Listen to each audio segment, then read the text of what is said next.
ఆయన ఊర్లో ఏతులు వెంకటయ్య కూడా అందరూ ఆన్ కథ ఉంది ఇలా అన్నారు. ఏం కథ అని అడిగినా, ఏం లేదయ్యా, ఒకరోజు పొద్దున్నే ఆయన భార్య సర్పంచ్ కాడికి వచ్చింది.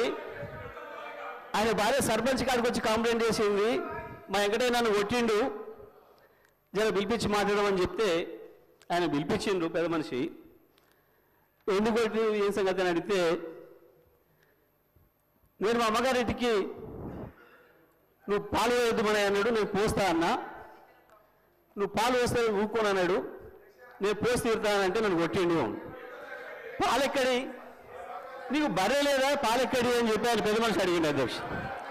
అడిగితే నాకు 4 బర్రెలు ఉన్నాయి అన్నాడు అధ్యక్ష. ఈ 4 బర్రెలు ఎక్కడిదా, నీకు ఒకటి కూడా లేకపో, మా ఊరందరం చూస్తుంది 50 మంది ఉన్నాం, అందరూ తెలుసు, నీకు బర్రెలు లేవా ఎక్కడిదా అంటే, అధ్యక్ష పోయిన బర్రె దొరికితే, సచ్చింది బతికితే, పోయింది దొరికితే, మా అత్తగారు ఒకటి పెడితే నేను ఒకటి కొంటే నాకు 4 బర్రెలు ఉంటాయి, నాకెందుకు 4 బర్రెలు అన్నాడు. ఇది కూడా అట్లనే ఉంది అధ్యక్ష ఈ గవర్నర్ గారి ప్రసంగము. అంతకు మించి ఒక అక్షరం కూడా తేడా లేదు.